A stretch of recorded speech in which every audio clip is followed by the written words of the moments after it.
It is sticky, but it is always very, very sweet. Now, tapping season may be over, but Maple Syrup Festival is just beginning. We're here with Sam at the Fenner Nature Center.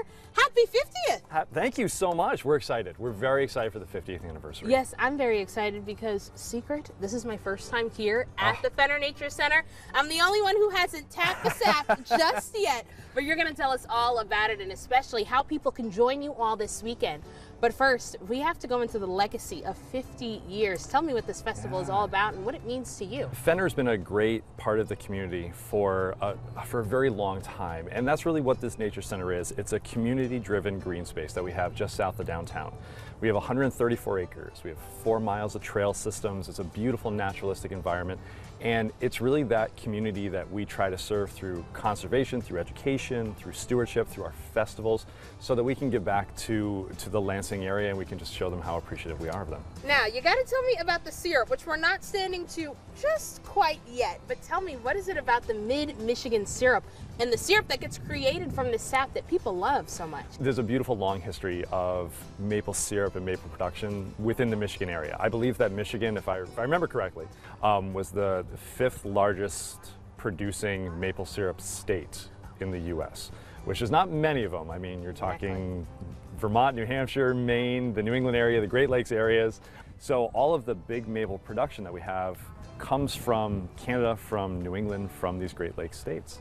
So it's a long, wonderful heritage that we have with it, and it's maple syrup. You can't go wrong. People love it. But with that being said, normally this is a one-day festival. Why did we expand it to 2? Being our 50th year, we wanted to do something big with it. So we expanded it out to a 2-day festival. There's educational demonstrations going on. There'll be blacksmith demonstration. There's going to be a little bit of everything for everyone. But I also heard there's a specific celebrity coming in who's going to be doing a lot with flapjacks. We do. Tell us about him. So one of our big fundraisers is our Flapjacks for Fenner.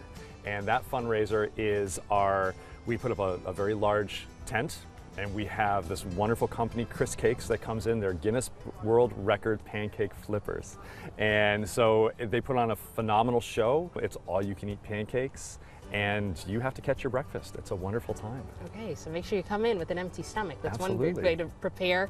But another way that we can prepare, I want you to quickly just kind of walk us through how exactly do you get the sap from this tree and it gets to our table. The first thing you have to do is you have to identify your tree. So we utilize sugar maples here in this maple sugar grove that we have here. The reason being is that sugar maples tend to have the highest concentration of sugar within the sap than a lot of the other maple trees that we have growing natively around here. The reason that is important is that when the sap comes out of the tree, it's generally anywhere from about 2% to 6% sugar, which is really not a lot, but you have to boil that down to get to a concentration of about 66 to 67% sugar, about 33 to 34% water. At that point right there, that's when you get to maple syrup.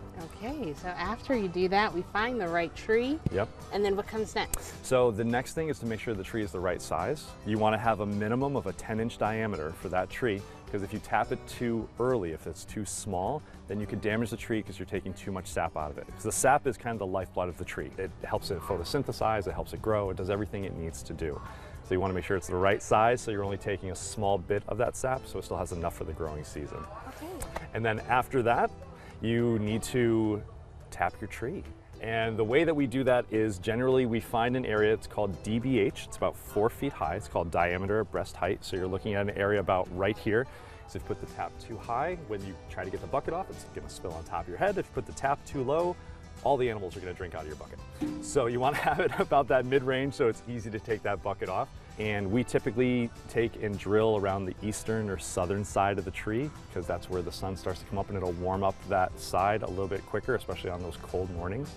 And we just make sure that everything on that side of the tree, there isn't any twists in the bark, there isn't any broken branches that could have happened, because the sap is coming up from the bottom. It's not coming down from the top. So it uses that capillary action of the tree to suck that sap up from the roots, and it comes right out the tap and into our bucket. Well, Sam, clearly there's a lot to learn this weekend, and so we can all join you at the Maple Syrup Festival. Everybody take a look at your screen. You can join in on all of the fun right here, but thanks for hanging out with us today. Absolutely. Thank you so much for coming out.